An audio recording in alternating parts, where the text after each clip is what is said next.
Rebecca slid the salad bowl across the table without looking at me. It stopped just short of my elbow, like I wasn't a person, just a space to be navigated around.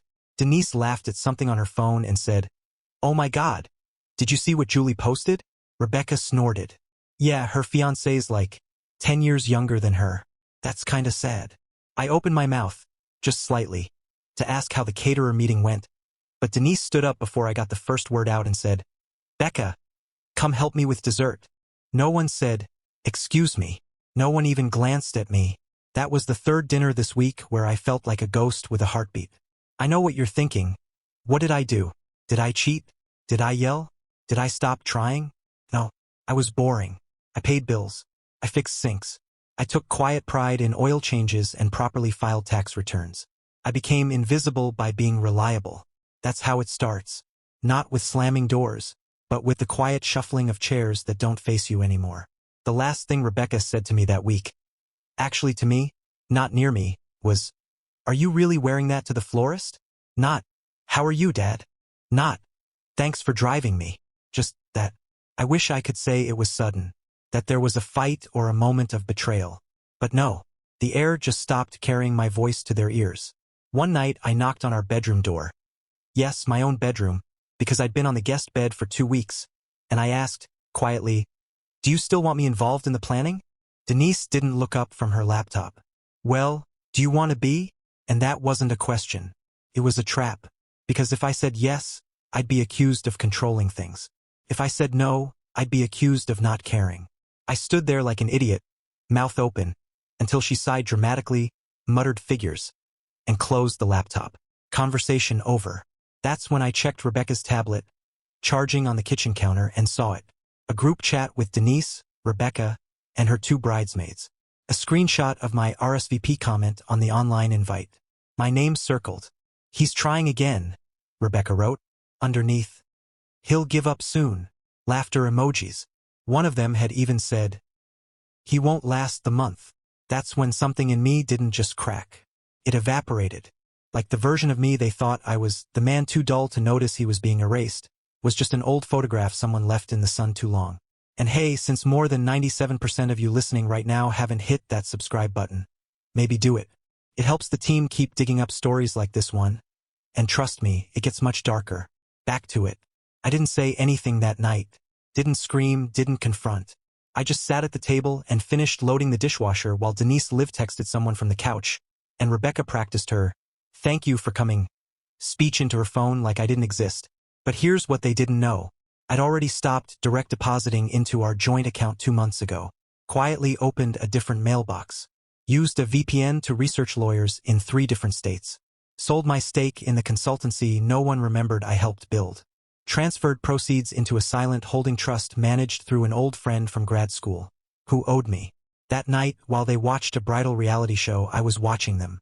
Not like a husband, like a man gathering evidence for a hostile takeover. I remember Denise looking up once and frowning. "Why are you staring?" I smiled. "Just admiring the view." She rolled her eyes and went back to her show. She had no idea I meant my view, of what I was leaving behind. By then, I already knew the exact date I'd be gone. I just hadn't told them yet.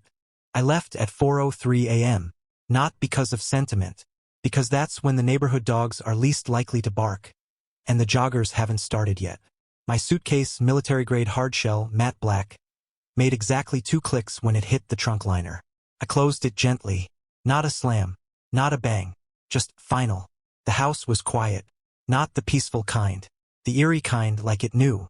Denise had left a wine glass on the counter again. I stared at it longer than I should have. Half-finished Pinot, lipstick smear. She'd never cleaned up after herself when she drank. But back when she cared about being a wife, she used to rinse it out at least. I set my keys down beside it. There was a moment, brief, stupid, where I thought I should leave a note. Maybe something profound. Something movie-worthy, like "you'll understand someday." But I didn't owe them poetry. I owed them absence. So instead, I opened the kitchen drawer, pulled out the manual for the security system, disabled every indoor cam, reset the Wi-Fi, wiped the app from my phone. No breadcrumbs. Then I opened my wallet, took out the last remaining joint credit card, hers technically, and cut it in half. I left it on the counter next to the keys. A perfect little lineup. House key, car key, shredded plastic. 3 pieces of me they could no longer use. The fog outside was heavy, like the world didn't want to witness what I was doing. Fine. Let it look away. The dashboard lit up. My new prepaid phone buzzed once. An automated update from the digital mailbox in Montana. Placeholder address. Clean. Remote. Legal. I turned off the notifications. I wouldn't need reminders. I drove exactly 22 minutes to a long-term lot outside a regional airport. Parked. Walked to a shuttle. Then to a terminal. Then to a gate where I handed over a passport Denise didn't know existed. One from my time consulting overseas. Long before marriage taught me how easily people can unsee the man who makes things run. You ever notice how people look at you when you're alone at an airport? If you're a man with gray at the temples, dressed too plain to be rich but too polished to be poor, they look through you. Like you're in between something. A layover. A mistake. I liked that. Made the next move easier. The flight was 5 hours. Just long enough to finalize the asset transfer from my consulting sale into the trust. I did it from a secure portal on the plane. The woman next to me asked if I worked in finance. No, I said. I used to work in maintenance. She laughed politely and turned back to her magazine. That's the thing about people. They only dig for meaning when you offer them mystery. Otherwise, they let you vanish in plain sight. When we landed, my driver was already waiting. Former Air Force. Retired. No questions asked. He drove me 90 minutes north into a forested valley where I'd leased a private cabin. Fully paid. 3 years in advance. Under the holding name of a dissolved LLC. He said, "Expecting visitors?" I said, "Just ghosts." That night, I slept for the first time in 31 nights. No footsteps in the hallway. No passive-aggressive coughing from the other side of the wall. No fluorescent buzz of her phone screen lighting up while I pretended not to care. Just dark. Just silence. Just me. By the next morning, my name was off every public record I could reach. DMV, updated. Socials, wiped. Voting registry, anonymized through a legal privacy proxy in Delaware. It wasn't illegal, just inconvenient. For them. Denise called once. My number was already gone. Rebecca texted? To the group chat she didn't know I'd screen captured and saved. They didn't post anything right away. No Instagram, where is he?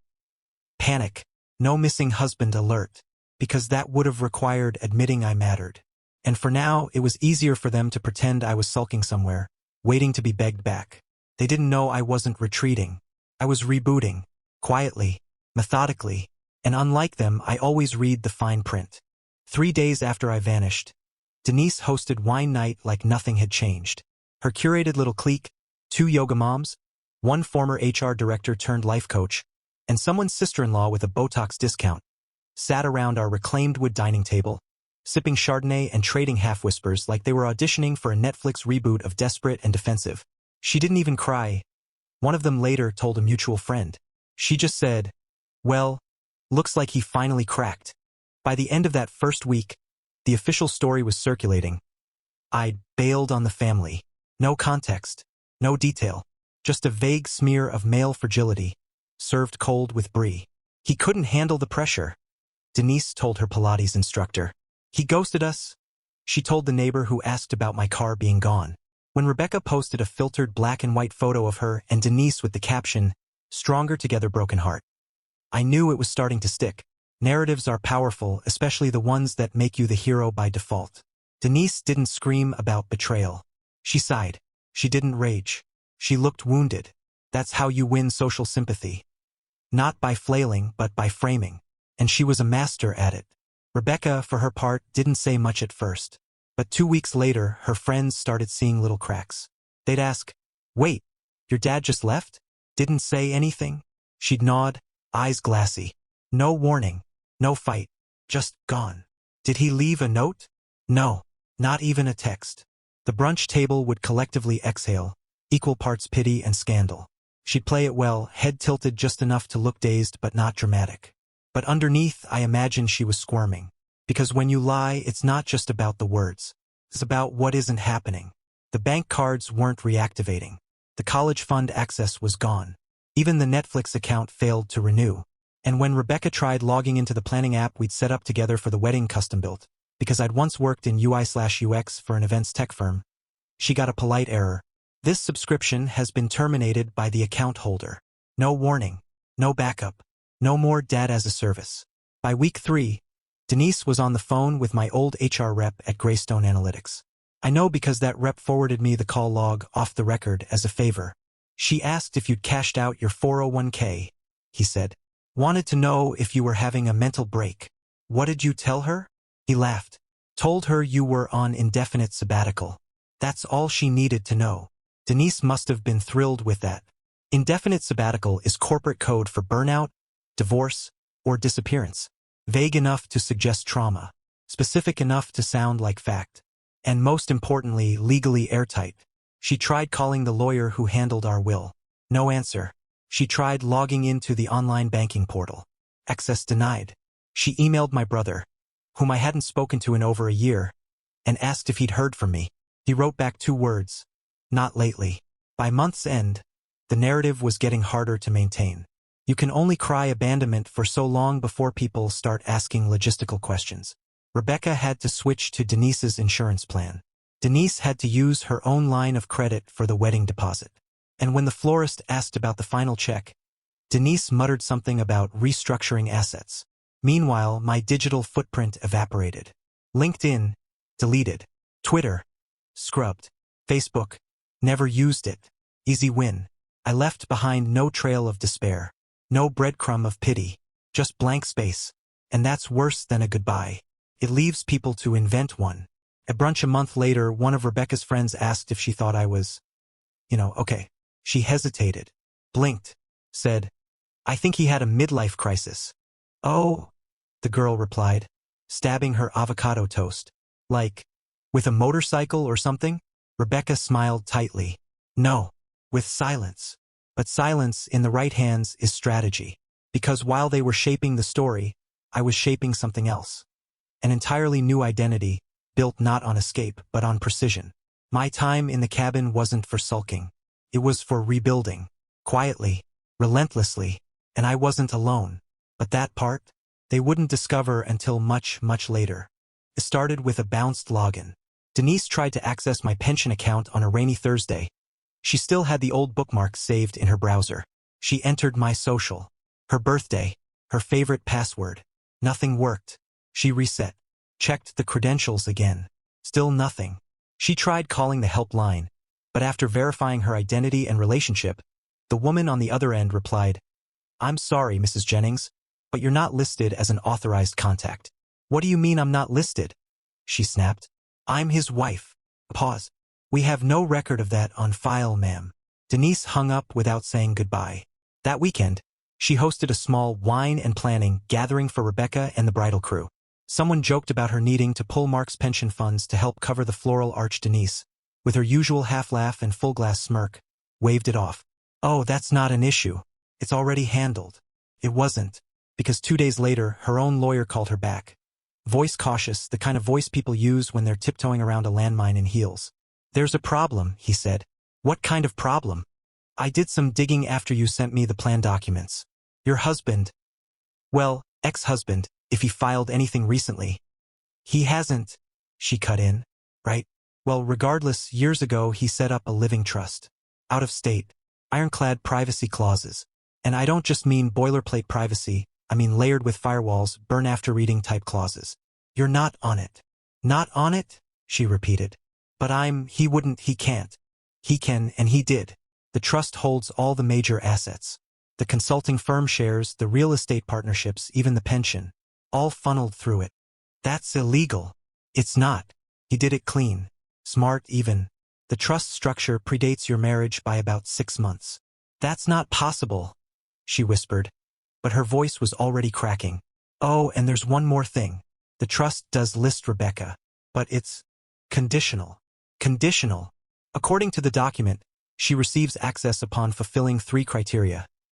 1. Completing a degree, any degree, even associates. 2. Maintaining full-time employment for 1 full year. And 3. He hesitated. 3 what? 3. Establishing proof of independent residence for more than 18 consecutive months, without financial assistance from you. Silence.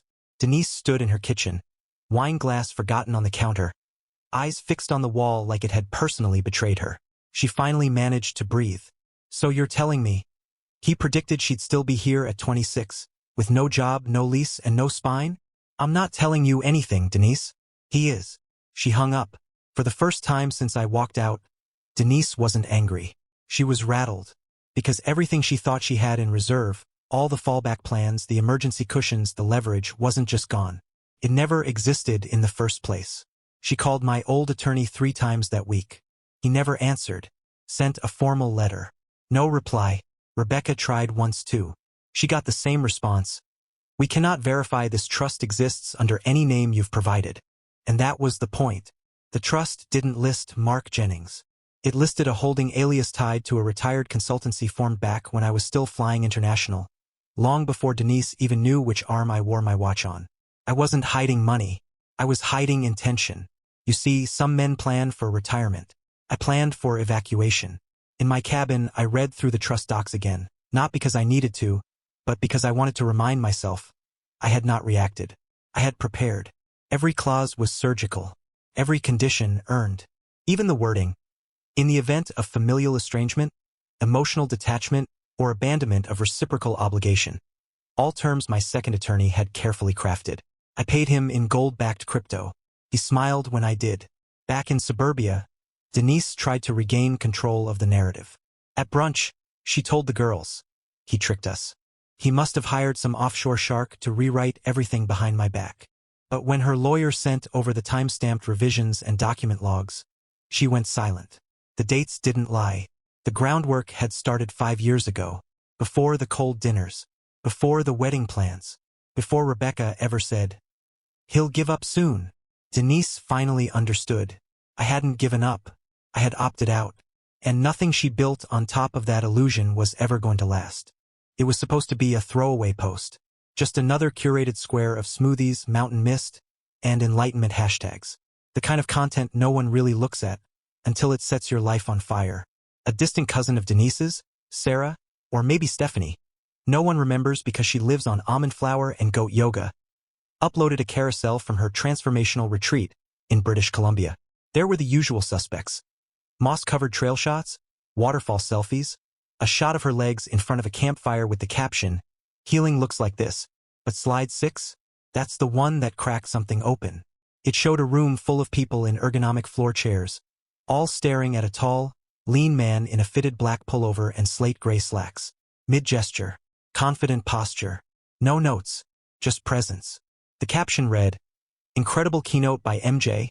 Never met a speaker who made silence feel like strategy." Denise nearly dropped her phone. She zoomed in twice, then gasped. That's him. Rebecca was across the room, flipping through bridal catalogs, half listening. What? Denise turned the screen. That's your father. Rebecca took the phone, squinted, said nothing. It had been 3 years. 3 years of whispered theories and half-truths. Of pretending they'd been the ones left behind, martyrs of some mystery. They'd built an entire mythology around my disappearance.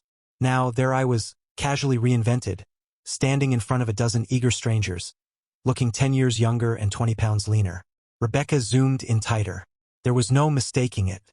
The salt and pepper hair, now more salt than pepper, was cropped clean. The shoulders pulled back like someone who had nothing left to apologize for. He didn't look like a man in hiding. He looked like a man who no longer needed to be found. Denise, of course, started spiraling immediately. Why British Columbia?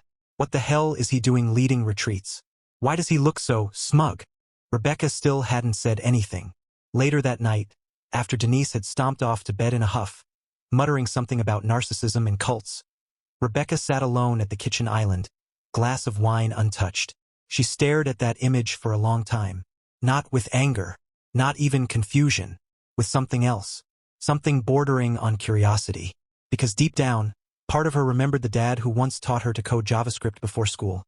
The man who built her a private website for her 16th birthday to post her poetry. She remembered how he used to leave sticky notes with quotes from philosophers on her mirror. When you are no longer disturbed by the opinion of others, you've found your power. Back then, she'd rolled her eyes. Now, she wondered if that quote had been more of a warning. The next morning, she printed the photo. Slid it into a wedding planning binder Denise never bothered to open. She didn't say why. But 2 weeks later, She did something neither her mother nor anyone else expected. She tracked down the P.O. box from an old form he'd filled out back when she was applying for financial aid. It was a long shot, outdated, probably expired. But she sent the envelope anyway. No note, no emotional plea, just a cream-colored invitation. Simple, elegant, addressed in her own handwriting. Inside, Rebecca Lynn Jennings and Anthony Calero request the honor of your presence. There was no RSVP deadline. No +1 box. Just an extra line, added in pen beneath the printed text. If you're still out there, I want you to walk me down the aisle. She sealed it with trembling fingers. Mailed it. Told no one. Especially not Denise. Because despite the curated rage and layered narratives, something had shifted in Rebecca when she saw that photo. She didn't see a deserter. She saw power. And she wanted it near her. Even if she didn't know exactly why. Even if the man in the photo had become a stranger. Because that stranger looked sure. And in a world of bridal chaos and motherly manipulation, a sliver of certainty was more seductive than any father-daughter dance playlist. Weeks passed. No reply. Until a single envelope arrived one morning. No return address. No markings except her name in that familiar surgical handwriting. Inside, one card. Plain. White. 7 words. If I come, no one can know. Rebecca smiled. Slipped it into the back of her binder. And didn't say a word. The sky that morning was a dull pewter gray. The kind that makes everything feel heavier than it is. Vendors bustled around the venue. Florists fluffing petals. Caterers checking chafing dishes. Someone screaming about a missing extension cord like the fate of the universe depended on it. The groom's uncle arrived first. Obnoxiously early in a cobalt blue blazer with elbow patches. Already 2 mimosas deep. By 10 a.m., the parking lot looked like a dealership showcase. Mercedes? Lexus? Something with butterfly doors. Family. Friends. The usual suspects. Then, around 10:47, a black car pulled up behind the venue. Not in the valet loop, but the service drive. The kind of arrival that avoids announcement. Matte black Lincoln MKS. No plates visible. Tinted windows. Clean as a confession. The driver didn't get out. The rear door opened slowly. Mark stepped out. And for a moment, just a moment, the world around him paused. Charcoal suit. Immaculately tailored. Sharp at the shoulders and narrow at the waist. No tie. Just a pressed white shirt. One button undone. Like he knew exactly how much air to let in. His hair was cut close at the sides. Silver streaks deliberate. Not apologetic. He was tanned. Posture straight. Eyes like steel marbles. Not looking around. Just ahead. Behind him stepped another man. Mid-40s, Middle Eastern maybe, clean-shaven. In a navy suit with a subtle federal pin on the lapel. Not a detail most would catch. But one man did. The venue's security chief, a retired officer moonlighting for extra cash, stepped slightly forward, scanning the 2 men as they passed the staff gate. He didn't stop them. Just gave a single respectful nod. The kind of nod men give other men when they recognize rank without knowing why. The pair walked along the hedgerow, not toward the front entrance with the balloon arch and for rustic welcome sign, but around the back, near the private garden. A photographer raised his camera instinctively, then paused, whispered to his assistant, "Who the hell is that?" Word spread quickly. Someone's aunt whispered, "He looks like someone famous." A groomsman stared and said, "No way, no freaking way." Even Anthony, the groom, turned from his position near the altar, squinting toward the garden path like he'd seen a ghost wear Armani. Denise, meanwhile, was still inside the bridal prep suite, blissfully unaware. She was berating the makeup artist over an allegedly uneven contour. "I look tired," she complained. "I'm not supposed to look tired on my daughter's wedding day." The makeup artist resisted the urge to say what everyone else was thinking. "You are tired. You've been tired since he left." Rebecca, in a separate room, stood in her dress, veil lifted, hands shaking ever so slightly, not from nerves about vows, but from the anticipation of a single question. Did he get the letter? And just as the planner stepped in to announce, 5 minutes to aisle, her phone buzzed. No caller ID. Just a single text. "Ready," she exhaled, then whispered, "He's here." Outside, Mark and the man walked slowly along the hedge until they reached the side gate. The partner spoke first. "You're sure you want to do this?" Mark didn't answer right away. He adjusted his cufflink, stamped with the emblem of his holding company. One Rebecca didn't even know existed. Then he said, flatly, "I'm not here to prove anything. I'm here to walk my daughter down the aisle." The partner nodded. "I'll be inside if you need a perimeter." It was half joke, half real. Because what no one knew, what Denise would only learn weeks later, was that the man beside Mark was his co-founder in a venture fund with partial federal contracts in clean energy defense tech. A fund they launched 2 years prior. A fund that had already returned 8 figures to its LPs. Mark didn't just disappear. He evolved. And the man walking beside him now was living proof that whatever world he'd built post-vanishing wasn't just stable. It was powerful. Guests had started to murmur. Whispered guesses. Old colleagues from Mark's consulting days were present. Blinking in disbelief. Elbowing each other like schoolboys. "Is that Jennings? No way. He went off-grid. I heard he's running ops in Europe. I thought he died." And then, as the quartet of violinists began to tune up, Mark disappeared behind the garden hedge with the planner, nodding silently. Back inside, Denise finally caught the edge of the murmurs. Someone said something about a black car. About him. She froze, walked through the hallway, peeked out, and saw the last edge of a charcoal suit disappearing into the procession room. Her breath caught. 3 years. No calls. No explanations. No apologies. And now he had shown up. Not with flowers. Not with groveling. But with posture. With presence. And with someone beside him who looked like the kind of man you didn't interrupt in a meeting. Denise didn't speak. Not yet. She just gripped the edge of her clutch so hard it left imprints in her palm. Because now the power balance had changed.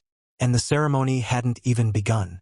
The hush that swept across the ceremony room wasn't dramatic. It was thick, like sound itself decided to step back for a moment and watch. Every guest rose from their seats in obedient reverence. Their faces turned toward the arched double doors. The strings began their delicate swell. Pachelbel, of course. Predictable. Traditional. Safe. And everyone expected the same safe image. Rebecca, radiant in ivory lace, one arm hooked through Denise's, the two of them descending the aisle in a staged moment of female solidarity, unity, strength. The narrative Denise had been polishing for months. She'd rehearsed her smile for it, practiced it in the mirror, thought it would wipe clean 3 years of unanswered questions with a single walk and a well-timed tear. But the doors opened, and the story fell apart. It wasn't Denise. It wasn't even close. There stood Rebecca. Posture straight, chin lifted, veil tucked just behind her crown. But it was Mark on her arm. Silent, steady, undeniably present. Every head in the room pivoted like choreography gone wrong. Gasps, audible stutters. Somewhere near the back, someone dropped a program. Rebecca took the first step. Mark moved with her, his pace matched, his face unreadable. Not cold, not proud, just complete. He didn't glance around, didn't scan the room for reactions.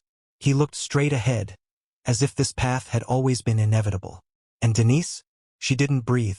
She stood near the front, just off to the side with the bridal party, clutching a bouquet she didn't even remember picking. Her mouth was slightly open, the smile she'd rehearsed now twitching at the corners like it didn't know if it was supposed to die or fake it, because he wasn't supposed to be here. And if he was here, he sure as hell wasn't supposed to be walking their daughter down the aisle.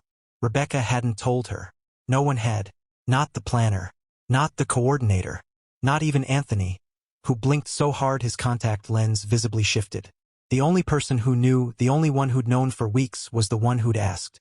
Because Rebecca had reached out after that envelope came back. Not once. Not twice. But 3 times. The last time, she didn't beg. She just sent him a single sentence. "If you're the man I remember, walk me into the next chapter like I matter again." He replied with 7 words. On one condition. Tell no one else. Now here they were. Each step echoing through a room that wasn't just watching. It was recalibrating. Denise's sister leaned forward and whispered, "Did you know he was coming?" Denise didn't answer. Her eyes were locked on Rebecca's hand, curled trustingly around the forearm of the man they'd both tried to erase. She remembered the group chat now. The messages. The emojis. He'll give up soon. She hadn't known he was building a wall, one legal clause, one transfer, one exit plan at a time. And now he was walking through it. Rebecca stopped just short of the altar. She turned, kissed Mark lightly on the cheek. No words, just a nod. And he let go of her hand like a surgeon finishing the final stitch. Then walked to the far side of the seating area, calm, unbothered, the kind of stillness that radiates power without asking for permission. Anthony stepped forward, trying to recover the moment, offering his arm. Rebecca took it. But every camera in that room had already caught the image that mattered. The daughter, the vanished man, the ex-wife, pale and blinking, clutching silk flowers like they might wake her up. The officiant stumbled slightly on his opening line. Dearly, beloved, we are gathered. He cleared his throat. Denise sat down, hard. She didn't cry, didn't scream. She didn't have to, because in that moment, everyone saw what she didn't. Mark hadn't returned to reconcile. He'd returned to reclaim dignity, not through words, not through spectacle, through presence.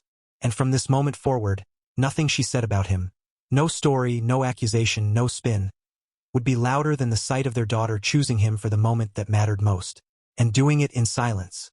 By the time dessert was served, Denise had found her footing, or at least what was left of it. The wine helped. So did the compliments.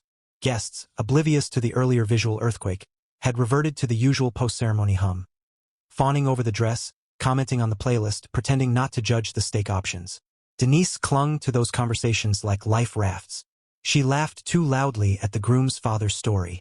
She adjusted her necklace every 10 minutes, as if the pearls might reposition the narrative. But in her mind, the only thing playing on loop was that aisle. Him. Rebecca. No warning. No explanation. Just silence that somehow said everything. Still, she had one weapon left. The mic. She'd been planning the toast for weeks. Wrote it out in 2 formats. Funny and heartfelt. And chose the latter when her sister said it made her cry, in a good way. This was supposed to be the moment she reclaimed grace. The loving mother, rising above, extending an olive branch to the man who, technically, hadn't been declared legally dead but had certainly been socially eulogized. She motioned to the DJ. He nodded. Cut the music. Clink, clink, clink. The crowd hushed. She stood at the head table, wine glass in hand, smile carefully calibrated. Soft, emotional, polished. The kind of smile that says I've been through hell, but I'm choosing love today. Hi, everyone, she began, voice lilting. I just wanted to say a few words. It's been a beautiful day, filled with so much joy. Watching my daughter step into this new chapter. It's every mother's dream. Polite nods. Rebecca looked up from her plate, guarded. And I know, Denise continued, tone shifting subtly, that today came with some surprises. Laughter, hesitant but present. She pressed on. One of those surprises was seeing someone we haven't seen in a long time. Someone who, despite everything, showed up today. And I want to take a moment to acknowledge that. Her eyes scanned the room, found Mark. He was seated 2 tables back, beside a man no one could identify.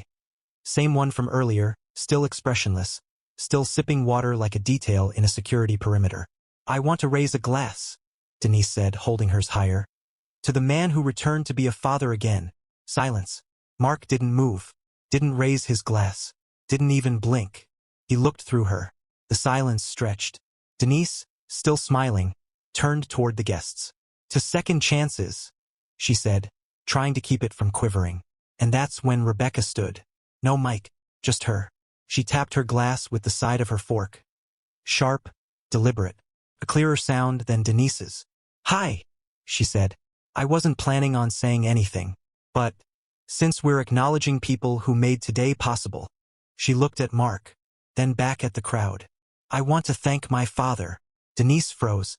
Rebecca continued. Not just for being here or for walking me down the aisle, but for something more. Pause. For protecting me, in ways I didn't understand until now. A ripple passed through the room.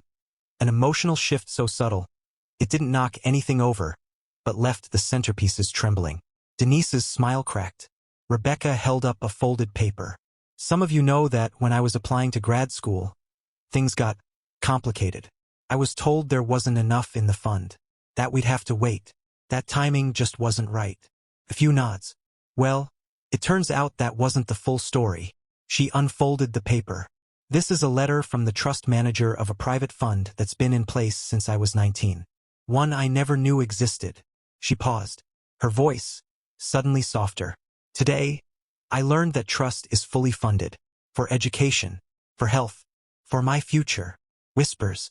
And it was funded by my father. Quietly. Entirely. A slow inhale from Denise. Rebecca turned, finally looking directly at her mother. I wasn't told about it. He didn't boast. Didn't use it to leverage love. He just made sure I'd be okay. No matter what you told me about him. Denise's hand, still holding the wine glass aloft, began to shake. Mark remained seated, unmoving, like a monument left behind after a battle people pretended never happened. Rebecca raised her glass toward him. To the man who protected me before I knew I needed protecting. Clink, she sat. The DJ didn't start the music. No one moved. Denise stood there, arms still half raised, a smile on her face and fire behind her eyes. But no applause. No echo. Just silence. She lowered her glass. And for the first time that day she looked small. Because no toast can override a daughter's choice. And no performance can compete with truth. Said plainly, in front of everyone you tried to convince otherwise. She'd wanted to frame the return. But the frame cracked. And the painting chose itself. It started innocently enough. Just a post on Instagram. A bridesmaid's boyfriend, who barely knew anyone and had been bored out of his mind all night, snapped a picture during the processional. He wasn't trying to stir drama or court mystery. He just thought it looked cool. That the bride walked down the aisle with a guy who looked like a Bond villain who decided to become a monk. The caption read, "Bride's dad pulled a ghost move, showed up like royalty. No one saw it coming. Hashtag silent power." The photo itself wasn't perfect. Slight blur. Mid-stride. Rebecca's dress catching sunlight. Mark in his charcoal suit, jaw set, posture upright. A single hand guiding her with the kind of subtle care that doesn't beg attention. It commands it. But that image ignited something.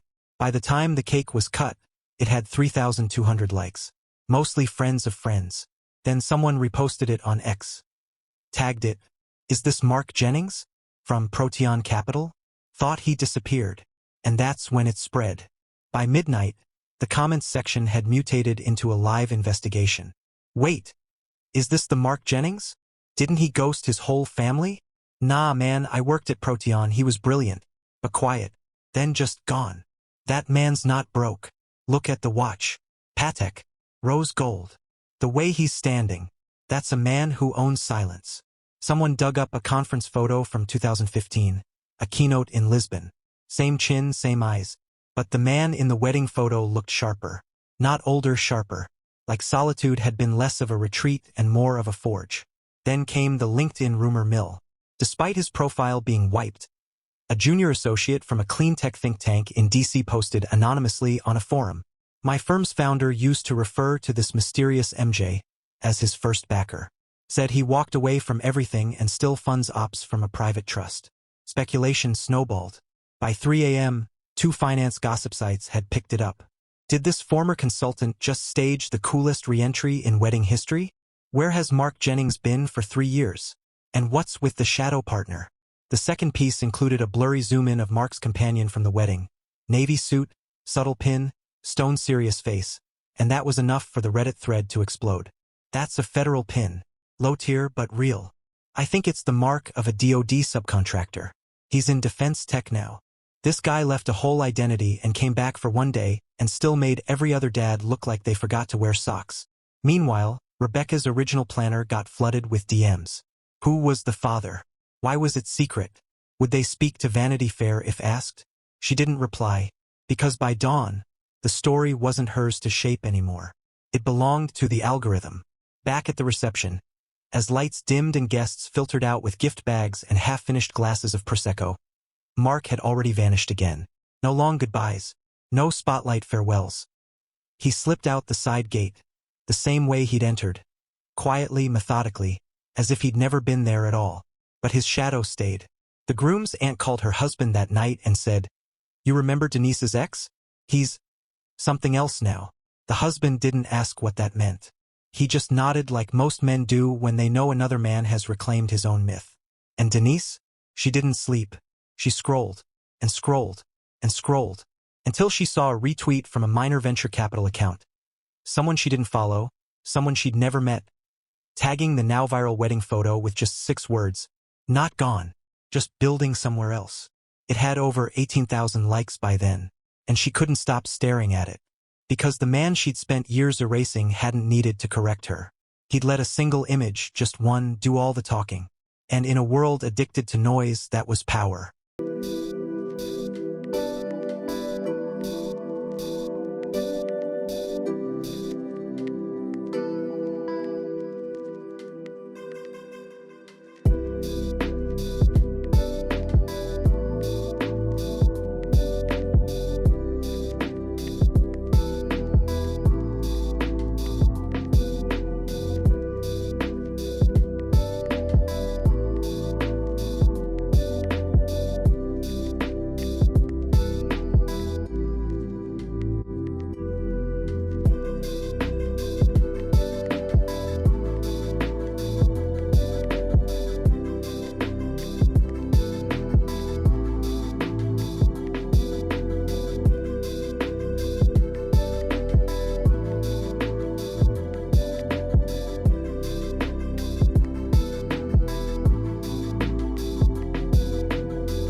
The music had faded into background hum. The last slice of cake, untouched. Somewhere behind the tent, a groomsman threw up in the bushes, unnoticed. Staff began breaking down string lights, collecting half-burned candles, tossing away the tiny illusions of perfection that weddings cling to. Rebecca was on the dance floor, laughing with Anthony, veil gone, hair loosened. Her posture had shifted, lighter, less rehearsed. Mark saw it from a distance, standing just outside the trellis gate that led into the garden, alone under a canopy of dim fairy lights and rustling leaves. He didn't sip champagne, didn't fidget with his watch, just stood there, still, watching a life that no longer needed him but finally saw him. Denise found him there. She walked slowly, clutch in hand, dress hem brushing dew-slick grass. The heels she'd sworn were comfortable enough for all day wear were starting to betray her, just like everything else. She stopped a few feet behind him. No words at first. He didn't turn, didn't offer the courtesy of acknowledgement. So she gave herself permission. "You really became someone," she said quietly. Her voice was soft, unsteady, like someone testing a theory they don't quite believe but want to see proven. Mark turned his head slightly, not fully, just enough for the garden light to catch the edge of his jawline. "No," he said, then finally turned to face her. Eyes sharp, tired, but clean. Not angry, not smug. "You just finally opened your eyes." She flinched, because deep down she knew it was true. She thought she had built the story. The victim of the ghost husband. The brave matriarch. The devoted single mom. But all she'd done was narrate a silence that didn't belong to her. Denise looked away for a moment. Inhaled, as if she was going to try again. Say something clever. Something heartfelt. Maybe even ask. But he was already walking. Not fast, just steady, like he didn't owe her more than what he'd already given. Like he'd said everything and how he'd shown up. Not for her, but for the daughter who had made her own quiet choice. Denise stood frozen, clutch limp at her side, mascara stiff under her eyes. The garden lights flickered in the wind. Her heels sank slightly into the earth. No one came to find her. No one even noticed she was gone. Mark passed the catering truck, the exit path, the valet stand. The man from earlier, his business partner, was already waiting near the black car. Mark didn't speak, just nodded, got in. The door shut with a muffled click, the kind that doesn't announce a departure. It ends a chapter. The car pulled away in silence. And for the first time in 3 years, Denise realized she hadn't lost him at the wedding. She'd lost him long before, and he hadn't come back to be reclaimed. He came back so their daughter could see who he really was. And then he left. Not in bitterness, not in rage, but in the one currency she never learned to spend wisely: finality.